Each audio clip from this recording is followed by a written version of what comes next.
میرے ہاتھ میں قلم ہے، میرے ذہن میں اجالا، مجھے کیا مٹا سکے گا کوئی ظلمتوں کا پالا، مجھے فکر امن عالم تجھے اپنی ذات کا غم، میں طلوع ہو رہا ہوں تو غروب ہونے والا۔ السلام علیکم میرے پاکستانیوں، آپ دیکھ رہے ہیں line state with advocate Atiq ur Rahman Siddiqui.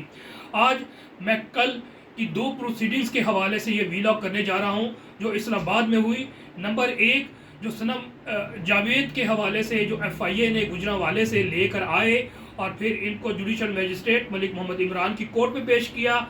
اس میں پارٹ آف لیگل پروسیڈنگ تھا اس کے حوالے سے، اور اس کے علاوہ ایک اور پاکستان تحریک انصاف کے جو یہاں اسلام آباد میں ورکرز ہیں ان کو 302 میں پھنسا کر، ایک نامینیٹڈ کیس نہیں تھا، وداؤٹ نامینیٹڈ کیس تھا، اس میں پھنسایا گیا، اور کس طرح سے پھر میں نے ریمانڈ کنٹیسٹ کیا اور ریمانڈ کے بعد الحمدللہ ان کو ڈسچارج کیا، اس کا احوال، اور آخر میں جو ٹرمپ کے ساتھ پرسوں ہوا اور ان پہ قاتلانہ حملہ ہوا اور جان بچ گئی، اللہ نے ان کی جان بچائی، ادروائز کوئی سیکیورٹی نہیں تھی، اس حوالے سے مختصر تجزیہ جو ہے وہ میرے ویلاگ کا حصہ ہوگا۔ جیسا کہ سب کو معلوم ہے کہ صنم جاوید کے ساتھ میں سمجھتا ہوں وہ خاتون آہن ہے، وہ خاتون جو ہے وہ استعارہ بن گئی ہے، اور I think she is chosen one, she is privileged one, کہ اللہ تعالیٰ نے اس کو چنا، حالانکہ ایک عام خاتون تھی، ایک عام سی ورکر تھی، فین تھی عمران خان کی، اور پھر 9 مئی کے بعد اللہ نے جو اس کی عزت دی ہے، اور عزت اس وجہ سے دی ہے کہ جہاں بڑے بڑے پہاڑ، بڑے بڑے لیڈر جو تھے 2 دن جیل نہیں کاٹ سکے، تو صنم جاوید نے ثابت کیا کہ جناب لیڈر بننے کے لیے آپ کو حوصلہ چاہیے، آپ کو جو استقلال چاہیے، آپ کو بہادری چاہیے، آپ کو استحکام چاہیے، اور وہ تمام چیزیں آپ میں موجود ہیں۔ اور اس بچی کی، میرے نوجوان خاتون جو ینگ مدر ہیں، میں سمجھتا ہوں اس کے سامنے بڑے بڑے جو لیڈر تھے وہ بالکل ہیچ ہو گئے ہیں، اور اس کی مسکراہٹ جو ہے، یہ تمام باطل نظام جو پاکستان میں موجود ہے چل رہا ہے، فسطائی نظام چل رہا ہے، یہ اٹھائی گیروں کا نظام چل رہا ہے، غیر جمہوریہ کا نظام چل رہا ہے، غیر آئینی لوگوں کا نظام چل رہا ہے، اس کو انہوں نے پاش کر دیا ہے۔ اور خدا کی قسم جو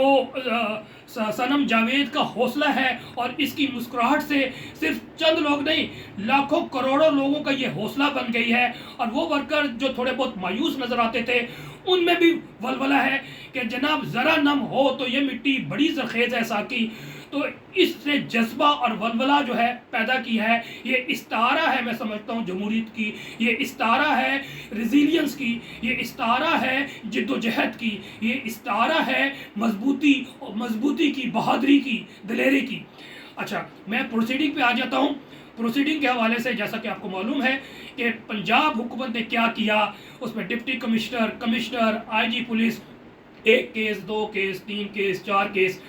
13 کیسوں میں پنجاب سے کر کے، تو پھر میں سمجھتا ہوں اس کے بعد ایک ریٹ لگائی گئی لاہور ہائی کورٹ میں جو کہ ڈی بی میں سنی گئی، جس میں جسٹس علی اسجد گرال اور ان کے ساتھ ضیاء باجوہ صاحب نے بہت اچھا فیصلہ کیا 3 روز قبل، تقریباً 7-8 پیجوں کا ہے، وہ ڈیٹیل میں نہیں جاتا، مختصر یہ کہ کہا کہ جناب اس کے ساتھ جو ہے نا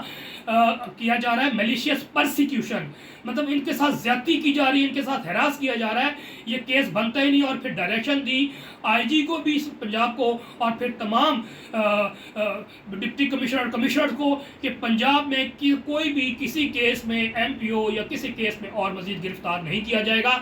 جب ان باطل طاقتوں کو مریم کی جو فارم 47 کی پیداوار ناجائز حکومت چلا رہی ہے پنجاب میں ان کے بس میں نہیں رہا، تو پھر چاچا خدمت نے پیش کر دی، محسن نقوی نے اپنی خدمت پیش کر دی، اور پھر ایف آئی اے یہاں پر لے آئی۔ کل ہم 9 بجے موجود تھے کورٹ G11-4 میں، ڈاکٹر بابر اوان صاحب کا فون آیا ایک دن پہلے، اور انہوں نے کہا عتیق آپ نے میرے ساتھ ہونا ہے اور لائزان کرنا ہے۔ مختصر ہے، we did preparation, we were in G11-4 گزشتہ کل، اور پھر بہت لیٹ پیش کیا۔ مختصر یہ ہے کہ ڈاکٹر بابر اوان صاحب نے، میاں علی اشفاق صاحب نے آرگومنٹس کیے، اور ان نٹشل 5:30 بجے، 5:15 بجے ملک محمد عمران صاحب واپس آئے کورٹ میں، اور فیصلہ مختصر سنایا کہ جناب ان کو ڈسچارج کیا جاتا ہے۔ کیس تو سب کو معلوم ہے، اس لیے کیس کی نیٹی گریٹی بھی نہیں جاتا، تو یہ تو ٹوٹل پولیٹیکل وکٹیمائزیشن کا کیس ہے، ان کو بری کیا گیا،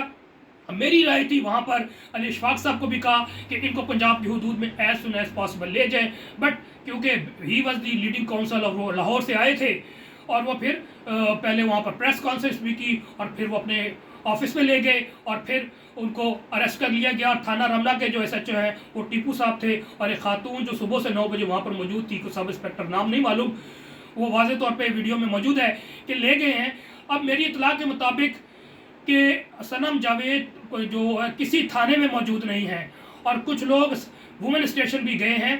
और कानून क्या कहता है कि अगर खातून को कोई अरेस्ट करते हैं तो सनसेट से पहले पहले ड्यूटी मजिस्ट्रेट को पेश करके आप जेल भेजते हैं। मुख्तसर कि वो नहीं किया गया, ये वायलेशन ऑफ लॉ है। फिर उसके बाद सिवाय वुमेन स्टेशन के कहीं नहीं रखा जा सकता था। और जो मैंने इंफॉर्मेशन गैदर की है up till right now it is morning, और उसके बाद मैं काम पे जा रहा हूँ। रात को मैं वीलॉग इसलिए नहीं कर सका, रात 12-1 बजे तक पार्टी के काम करता रहा हूँ। एक रिट पिटिशन फाइल की है जो आज मैं फाइल करने लगा हूँ इस्लामाबाद हाई कोर्ट में on behalf of minority wing president PTI और फिर वुमेन विंग PTI, उनकी तरफ से रिट पिटिशन फाइल करने लगा हूँ। लेकिन मुख्तसर ये है कि उसके बाद वुमेन स्टेशन नहीं थी वो। इसका मतलब है कि पाकिस्तान के जो पुलिस स्टेशन हैं, FIA है, कोई और इदारे में नहीं है। तो मेरा सवाल ये पैदा होता है कि कहाँ पर ले गया है। मैं कहता हूँ ये ब्लंडर है और ये निज़ाम आप गिरा रहे हैं। और इसके बाद मैं इसके नेक्स्ट व्लॉग करूँगा कि अब आज मैंने कुछ दोस्तों को कहा है कि पता करें, क्योंकि पेश तो 24 घंटे में कहीं ना कहीं करना है। पता नहीं रात को क्या प्रेशराइज किया गया, ये अलग कहानी है। मैं नेक्स्ट पे आ जाता हूँ कि एक और केस था जो 302 का था हमारे PTI वर्कर्स के। वो 9 तारीख को एक बच्ची की कत्ल होती है डोर फिरने से, और उसमें कोई नॉमिनेटेड नहीं चीज़ थी। उसमें मैं निटिग्रिटी लॉ पॉइंट पे नहीं जाना चाहता। मुख्तसर ये कि आप समझिए इसको हम कहते हैं अंधा कत्ल था या इसकी मर्डर था या वो बेचारी फौत हो गई। इस हादसे की वजह से इन्होंने 302 का बनाया PS खन्ना वालों ने, और फिर मेरा ख्याल किसके प्रेशर की वजह से, और फिर पॉलिटिकल विक्टिमाइजेशन के लिए रात को 8 को वकूआ हुआ, 9 तारीख को जनाब रेड किया गया PTI वर्कर्स पे ज़िया मस्जिद के इर्द गिर्द जहाँ भी है, और वो वीडियोस वगैरह सारे मौजूद थी। मुख्तसर ये है कि 24 वर्कर्स को मुख्तलिफ जगहों से, किसी को खद्दा से, किसी से ज़िया मस्जिद को, किसी को ख़याबन सरसैयद से, कुछ पिंडी लोग पिंडी से लेकर आए, और फिर 14 को पहले उनको रिलीज़ करवाया गया, और कल जो है उनको पेश किया गया था 2 दिन रिमांड के बाद। 2 दिन पहले जो रिमांड लिया गया था, गालिबन जो मेरी इन्फॉर्मेशन सरकारी साहब वहाँ पर फिर रहे थे तो वो मौजूद थे, और उन्होंने वहाँ पर रिमांड का टेस्ट किया, बहर उनको 2 दिन दिया गया। लेकिन फिर उसके बाद अगले दिन मेरे पास आए, उन्होंने बताया सारी सिचुएशन। तो मैंने कहा कैरी साहब के बारे में, तो उन्होंने कहा जी वो इत्तेफाक से वहाँ मौजूद थे तो हमें तो पता ही नहीं था, तो हम स्पेशली आपके पास आए हैं, तो आप अकेले जो है ना आर्गूमेंट्स करेंगे। मुख्तसर ये है कि आई डिड प्रेपरेशन, काफ़ी जजमेंट 15-16 जजमेंट्स निकाली with regard to remand, contesting remand और डिस्चार्ज करने के। मुख्तसर ये है कि मैंने आर्गूमेंट्स एट लेंथ किए before judicial magistrate Syed Haider Shah, और उसके बाद फिर मैं सनम जावेद की कोर्ट में गया। मुख्तसर ये कि जब वर्कर्स रिहा हुए तो वो मेरे पास आए, उन्होंने मेरा हाथ चूमा, उन्होंने बताया कि जनाब हमें डिस्चार्ज कर दिया गया है। That's great news. इसके बाद ट्रम्प के हवाले से कि पाकिस्तान में भी जो इस्टेब्लिशमेंट है उनका किरदार इंतहाई घिनौना है, और वहाँ की इस्टेब्लिशमेंट वाज़े तौर पर नज़र आता है कि जनाब बाइडन के साथ है। बाइडन को एक मैं समझ पपेट के तौर पर 4 साल चलाने के बाद मज़ीद चाहते हैं उसको दवाब देने के लिए। और ट्रम्प जो है वो एंटी इस्टेब्लिशमेंट है, वो सुकून की बात करता है, वो अमन की बात करता है, वो एंटी वार की बात करता है, वो कहता है कि डी एस्केलेशन करेंगे, ये कहते हैं एस्केलेशन करना। तो ट्रम्प इज़ गोइंग गुड, और कल उन पर हमला हुआ और मैं समझता हूँ कि he was almost about to die, लेकिन इत्तेफाक रब की कहते हैं जिससे अल्लाह रखे उसे कौन चखे, बिल्कुल सीधा खड़ा था। अगर सीधा होता तो शायद सीधी गोली यहाँ पर लगती। वो तकरीर करते हुए यूँ हिला है तो उसके कान से गुजरी है, बल्कि थोड़े उसके सर को भी टच किया है, लेकिन मेजर आर्गन को उसको नुकसान नहीं पहुँचा, तो उसकी ज़िंदगी बच गई है।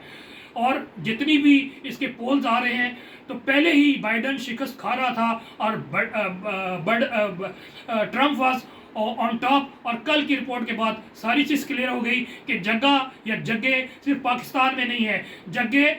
अमेरिका में भी है, सिक्योरिटी स्टेट पाकिस्तान भी है, सिक्योरिटी स्टेट अमेरिका भी है। बहरहाल ट्रम्प अक्टूबर में مجھے امید ہے جتنی بھی انالیسز ہے کہ وہ جیتنے جا رہا ہے. تو اکتوبر میں سین چینج ہونے والا ہے, انٹرنیشنل سینیریو بھی اور پاکستان سینیریو بھی. نیکسٹ ویلاگ تک کے لیے مجھے اجازت دیجیے, لیکن اس سے پہلے میری ریکویسٹ ہے کہ آپ میرے چینل کو سبسکرائب کیجیے اور پھر بیل آئیکن کو پریس کیجیے تاکہ ریگولر ملتے رہیں. مجھے اجازت دیجیے گا. والسلام. پاکستان زندہ باد, عوام زندہ باد.